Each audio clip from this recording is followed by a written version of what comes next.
네, 오늘 말씀은 우리가 너무나도 잘 아는 다윗과 골리앗의 이야기입니다.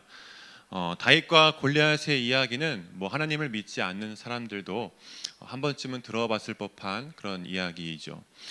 그래서 그런지 어느 순간 이 다윗과 골리앗의 이야기가 참 뻔한 이야기가 되어버린 것 같습니다. 그 다윗이 돌멩이 5개로 골리앗 이긴 거, 그 약자가 강자를 이긴 그 기적적인 이야기, 이런 식으로 그냥 가볍게 넘길 때가 많은 것 같습니다. 그러나 여러분, 우리는 어쩌면 뻔하면 뻔할 수 있는 이 다윗과 골리앗의 이야기를 조금 더 세밀하게 들여다볼 필요가 있습니다. 왜냐하면 이렇게 뻔한 기적적인 결말이 나올 수밖에 없는 그 숨겨진 원리들을 우리가 발견하고 또 그것을 내 것으로 만들어야지 우리 인생도 이런 뻔하면 뻔할 수 있는 기적적인 결말을 경험할 수 있기 때문이죠. 그래서 오늘 말씀을 우리가 다 안다고 해서 그냥 대충 흘려듣지 마시고 다시 한번 이 말씀을 통해서 우리의 신앙과 우리의 믿음을 한번 점검해 봤으면 좋겠습니다. 지지난 시간 사무엘상 16장의 말씀을 잠깐 복습해 보면 하나님은 사무엘에게 새로운 왕을 찾기 위해서 이새라는 사람한테 가보라고 하죠. 그래서 사무엘이 이새한테 가서 그의 아들들 중에서 새로운 왕을 찾는데 사무엘은 용모가 뛰어나고 체격이 건장한 첫째 아들 엘리압을 이스라엘의 왕으로 확신합니다. 그러나 하나님은 첫째 아들 엘리압부터 시작해서 둘째 아들 아비나답, 셋째 아들, 넷째 아들, 일곱째 아들까지 다 아니라고 말씀하시죠. 그래서 사무엘은 이새한테 혹시 여기 다른 아들이 더 있습니까? 라고 묻자 이새는 막내 아들이 하나 있긴 합니다 라고 대답을 합니다.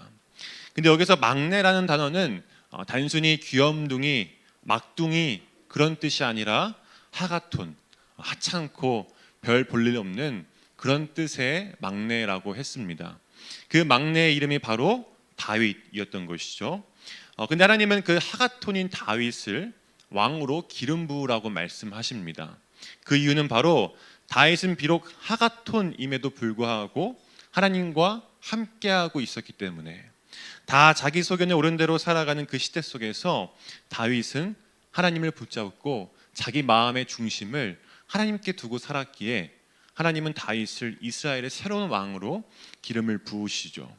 그러자 그날부터 하나님의 영이 다윗에게 들어가기 시작합니다. 사울에게 떠난 하나님의 영이 다윗에게 들어간 거죠. 그리고 이제 다윗은 하나님과 함께 하나님의 능력으로 세상을 변화시키고 놀래킬 것이라고 지지난 시간 말씀을 함께 나눴습니다. 이제 좀 기억이 나시죠?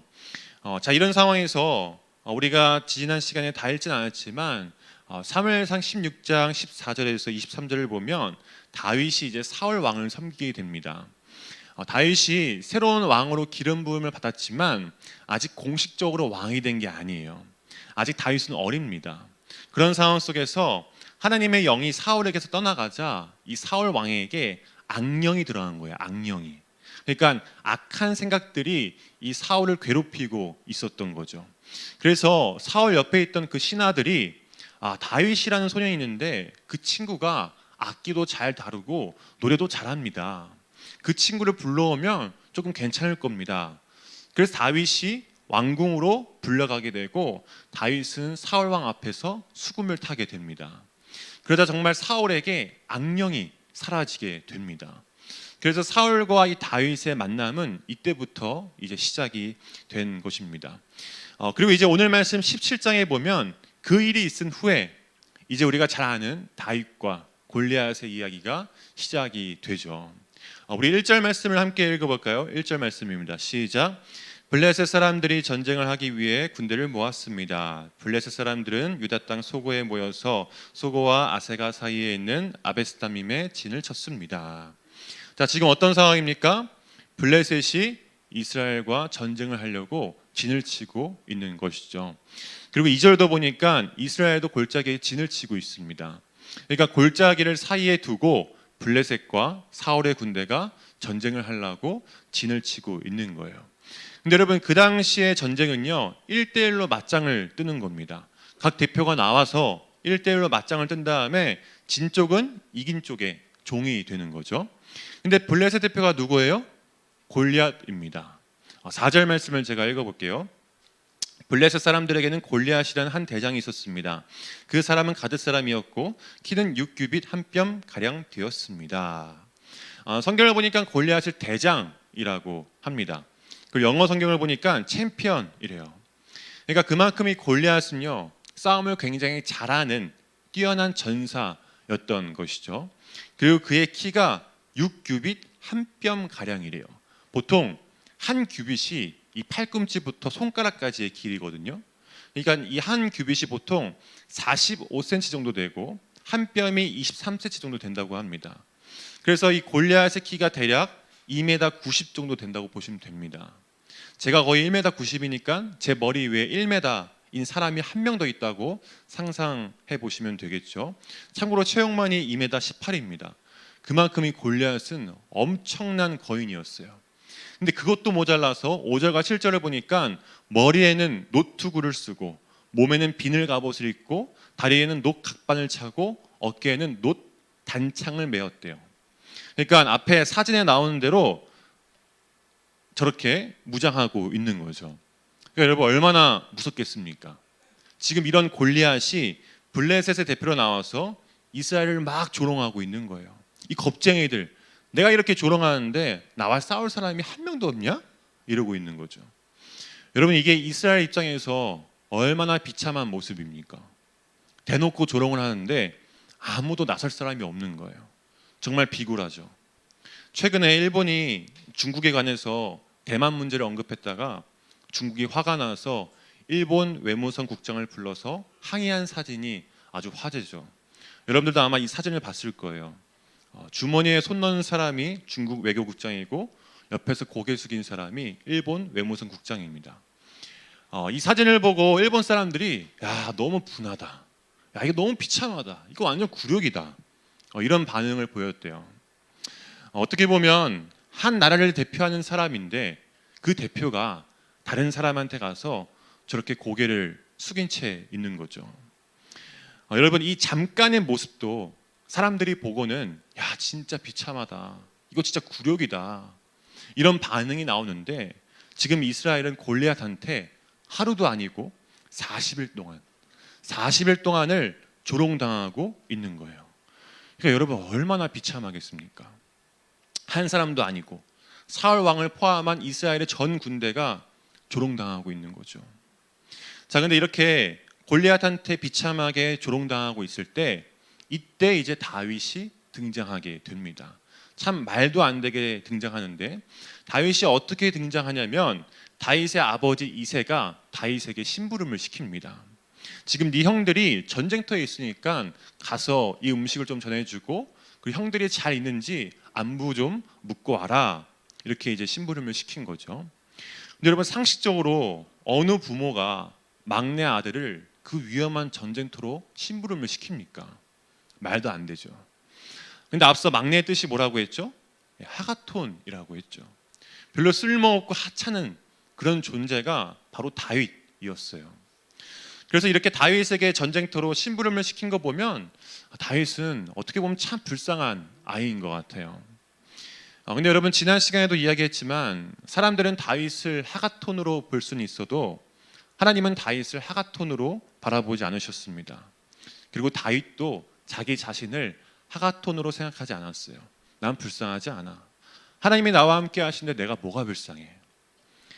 여러분 하나님이 함께하는 인생은 결코 불쌍한 인생이 될 수가 없습니다. 다윗을 보십시오. 그가 만약에 자기 인생이 불쌍하다고 생각하고 자기 자신을 하찮게 여겼다면 그는 전쟁터에 가지 않았겠죠. 아빠는 날 싫어해 이러면서 어딘가로 도망갔을 겁니다. 그러나 다윗은 도망가지 않았습니다. 왜? 하나님이 함께 하시는데 뭐가 두렵고 뭐가 부족하냐. 그래서 다윗이 아버지의 말을 듣고 전쟁터에 나간 거예요. 그렇게 이제 형들을 만나서 음식을 주고 안부를 묻고 있는데 갑자기 또 이제 골리앗이 나오더니 또 다시 조롱을 하기 시작하는 거죠. 야 아직도 나랑 싸울 사람이 없냐? 야 니네가 믿는 하나님 어딨냐? 이러면서 하나님을 모욕하고 또 이스라엘을 조롱합니다. 자 그러자 이 모습을 본 다윗이 뭐라고 말합니까? 26절입니다. 다윗이 가까이 서 있는 사람들에게 물었습니다. 이 블레셋 사람을 죽여 이스라엘에게서 수치를 없애버리는 사람에게 어떤 상을 줍니까? 저 할례 받지 못한 블레셋 사람이 누군데 감히 살아계신 하나님의 군대를 욕할 수 있습니까? 그 어린 소년 다윗이 이런 말을 한 거예요. 저 할례 받지 못한 블레셋 사람이 누군데 감히 살아계신 하나님의 군대를 욕할 수 있냐. 정말 놀라운 고백이죠. 아무도 이런 고백을 못 해냈는데 지금 다윗만 이런 고백을 한 것입니다. 여러분, 하나님이 어떤 사람을 쓰시는지 아세요? 하나님은 살아계신 하나님을 믿는 사람, 그 사람을 하나님이 사용하세요. 여러분, 왜 다윗이 하나님을 살아계신 하나님이라고 고백했을까요? 그냥 감히 하나님의 군대를 욕하느냐 이렇게 말할 수도 있잖아요. 근데 왜 살아계신이라는 단어를 붙인 걸까? 여러분, 지금 이스라엘의 모습이 어떻습니까? 하나님의 영은 사울 왕에게 떠나갔고 그로 인해 사울은 지금 두려움과 불안에 떨고 있었습니다. 그래서 11절을 보면 사울과 온 이스라엘이 두려움에 사로잡혔다고 이야기하죠. 왜 그럴까요? 지금 이들에겐 하나님이 살아계신 하나님이 아니기 때문이에요. 하나님을 마치 과거에 한때 도와주셨던 그런 하나님으로 여기면서 하나님을 완전히 잊어버린 거죠. 그래서 지금 사울과 이스라엘은 마치 하나님이 죽은 하나님처럼 행동하고 있는 겁니다. 그래서 다윗이 말하는 거예요. 감히 살아계신 하나님의 군대를 욕할 수 있냐. 아니다, 우리 하나님은 아직도 살아계신다. 그 살아계신 하나님이 지금 우리와 함께하고 계신다. 죽은 신은 우리 하나님이 아니라 바로 너네가 믿는 그 블레셋이 믿는 다곤 신이나 죽은 신이지 우리 하나님은 반드시 살아계신다.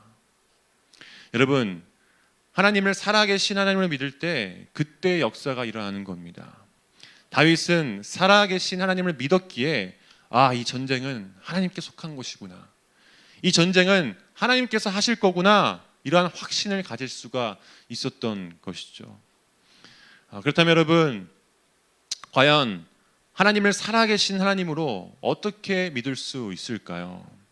어떻게 하면 우리 또 다윗처럼 저런 놀라운 고백과 믿음을 가질 수 있을까요? 목사님, 이건 다윗이니까 가능했죠. 다윗은 처음부터 믿음이 좋고 처음부터 왕이 될 사람이었는데 당연히 다윗 정도면 그럴 만한 믿음이 있었겠죠. 우리랑은 다르잖아요. 이렇게 생각하는 사람도 있을 거예요. 근데 여러분, 다윗은 어린 소년입니다. 그리고 다윗은 전문가도 아니에요. 전쟁을 해보지도 않았고요. 훈련 같은 것도 받은 사람이 아닙니다. 다윗은 그저 하가톤 취급을 받으면서 양떼나 돌보면서 살았습니다. 그러나 다윗은 그 하찮고 별 볼 일 없는 그 삶의 자리에서도 살아계신 하나님을 계속해서 믿었던 것이죠. 내 인생은 왜 그러나? 왜 내 인생은 이렇게 초라하고 볼품없을까? 왜 나만 이런 굳은 일을 하나? 하나님은 과연 살아계시나? 지금 내 인생을 보면 아닌 것 같은데, 하나님은 없는 것 같은데, 이런 생각을 한 게 아니라 내 인생이 초라하고 볼품없고 힘들어도 살아계신 하나님을 붙잡고 어떻게든 하나님이 주시는 그 말씀을 붙잡고 살아내고자 하는 그 믿음을 다윗은 계속해서 가졌던 것이죠. 그러니까 여러분, 살아계신 하나님을 믿기 위해선 지금 내게 주어진 그 삶의 자리에서 꾸준하게 믿음의 훈련을 해야 합니다. 이런 사람을 하나님이 사용하신다는 거죠. 여러분, 전문가가 돼야만 하나님이 일하시는 게 아닙니다. 다윗처럼 전쟁에 아무런 데이터가 없고 훈련도 받지 못한 비전문가도 삶의 자리에서 꾸준하게 믿음을 지켜오면 하나님이 사용하시는 거예요. 그런 사람이 세상을 놀래킬 수가 있는 겁니다. 제가 요즘 유튜브에서 아주 푹 빠져있는 한 사람이 있는데요. 바로 낭만 러너 심진석이라는 사람입니다. 저게 제가 처음 본 영상인데요. 영상 제목부터 심상치 않죠. 안전화 신고 매일 하프코스 뛰는 비계공 러너 플러스 작업복 카시오 시계. 만약에 스스로 나태해지고 뭔가 핑계를 대고 싶을 때가 온다면 저 영상을 보시길 바랍니다. 우리 청년부 유튜브 채널은 구독 안 하셔도 좋으니까요. 저 유튜브 채널을 구독하세요. 제가 추천합니다. 왜냐하면 저 심진석이라는 분이 정말 대단한 사람이거든요. 여러분, 이분은요 전문 마라톤 러너가 아닙니다. 운동을 전문적으로 하는 사람이 아니에요. 전문적인 육상 훈련을 받아본 적도 없는 건설 현장에서 일하는 비계공입니다.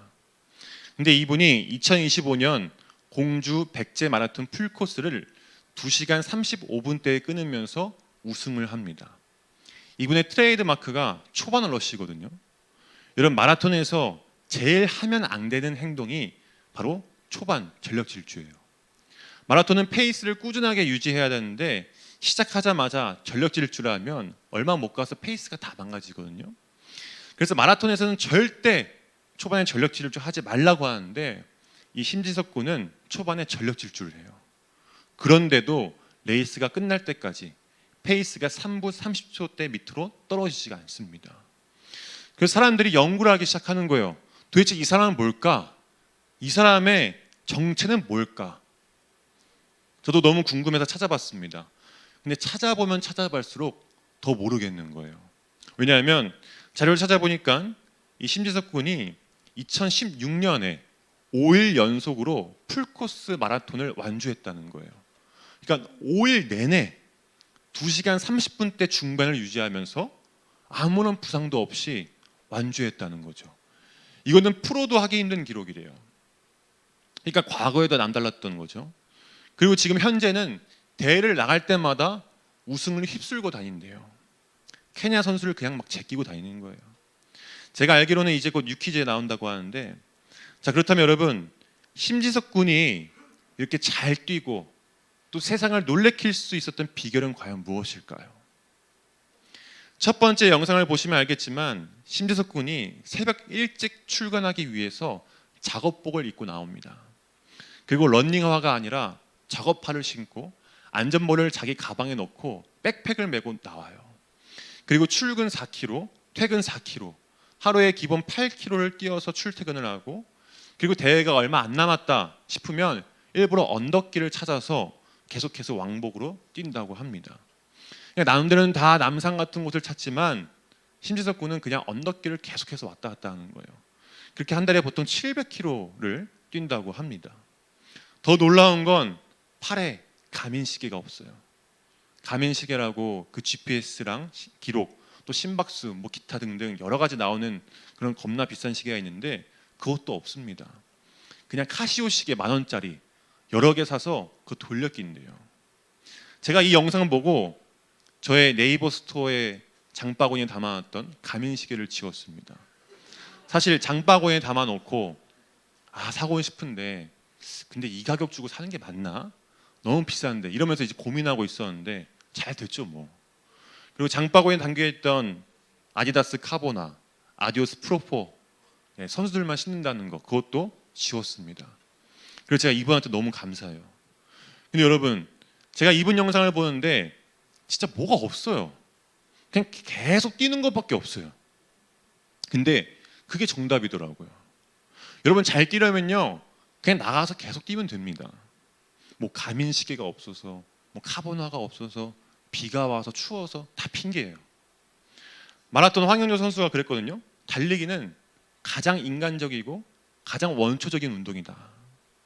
그냥 진짜 꾸준하게 나가서 어떤 자세든 그냥 뛰는 사람이 잘 뛰는 거예요. 여러분, 믿음도 마찬가지입니다. 믿음도 꾸준하게 훈련해야 합니다. 일주일에 한 번 교회에 와서 혹은 수련회 가서 훈련하는 게 아니라 여러분들의 그 삶의 자리에서, 그 삶의 자리가 어떻든 인생에 비가 오든 쓰나미가 오든 혹독한 시련이 오든 그럼에도 불구하고 그 삶의 자리에서 살아계신 하나님을 믿는 훈련을 꾸준하게 해야만 다윗과 같이 세상을 놀래키고 하나님께 쓰임받을 수 있다는 거죠. 여러분, 다윗도 자신에게 주어진 그 삶의 자리에서 엄청난 훈련을 했습니다. 여러분, 오늘 말씀을 다시 보면 사울이 다윗을 불러요. 그리고는 야, 너 못 싸워. 너 블레셋 못 이겨. 너 아직 어려. 이렇게 말해요. 그러자 다윗이 뭐라고 말하냐면 34절부터 37절까지의 말씀. 죄송한데 여러분들이 좀 읽어주세요. 34절에서 37절 말씀 시작.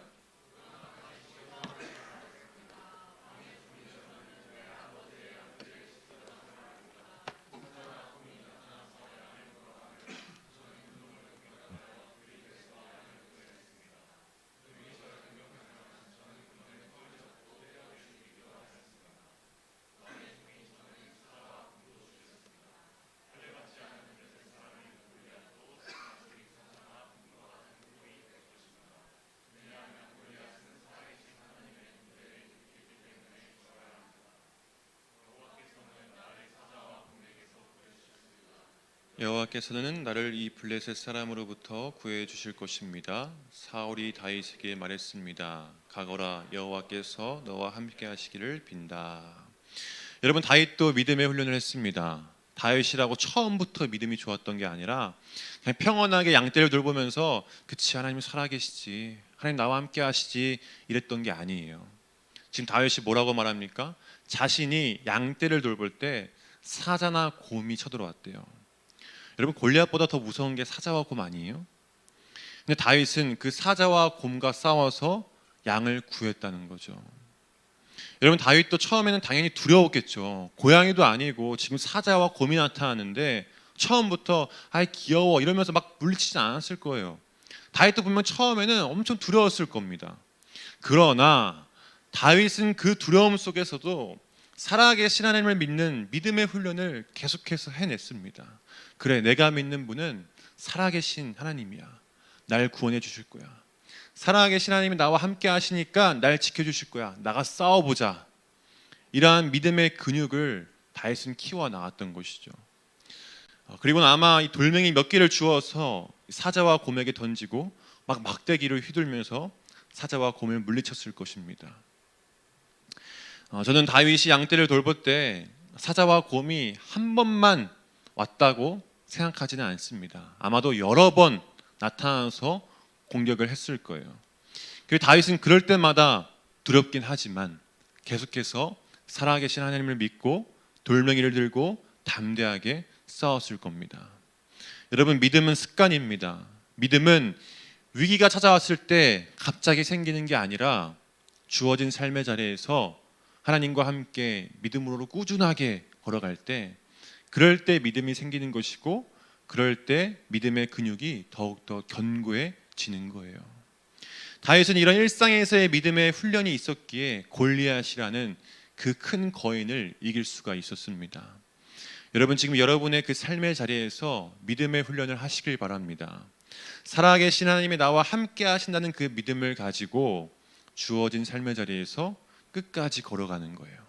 때로는 직장 상사가 날 힘들게 하고 학교 시험이 날 힘들게 하고 건강이 날 힘들게 해도 내게 주어진 그 삶의 자리에서 어떻게든 믿음을 지키려고 나만의 물맷돌이나 막대기를 드는 것이죠.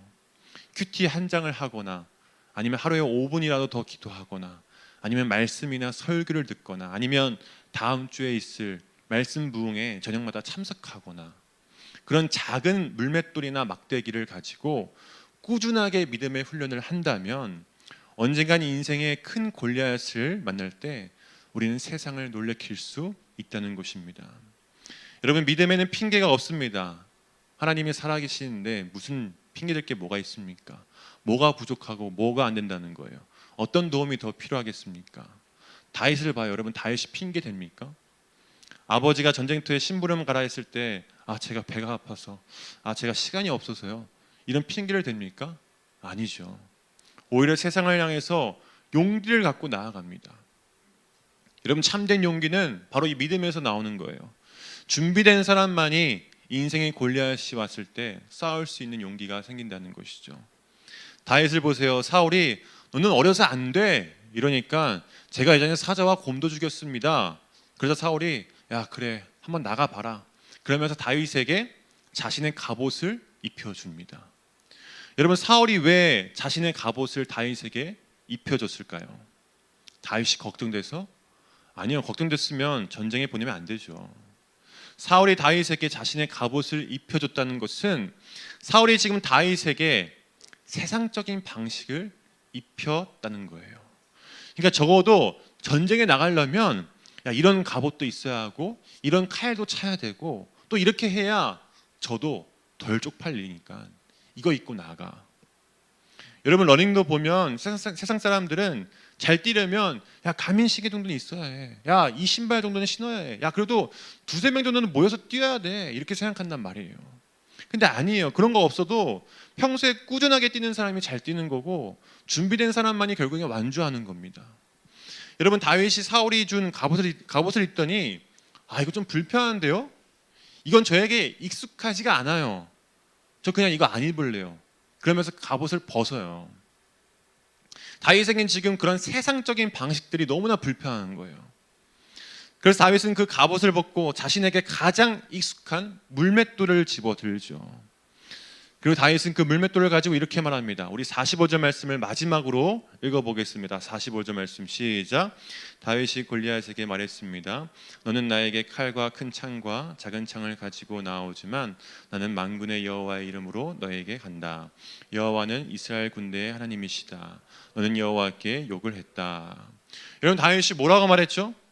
너는 칼과 창으로 나오지만 나는 물맷돌로 나아간다. 이렇게 말했나요? 아니죠.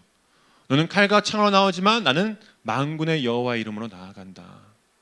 비록 다윗의 손에는 물맷돌이 있지만 그 물맷돌이 뭡니까?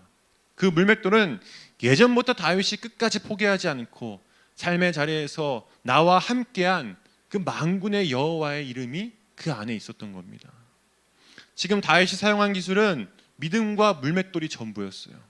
근데 골리앗을 한 방에 이겨버리죠. 여러분, 여러분의 삶의 자리에서 물맷돌을 익숙하게 만드세요.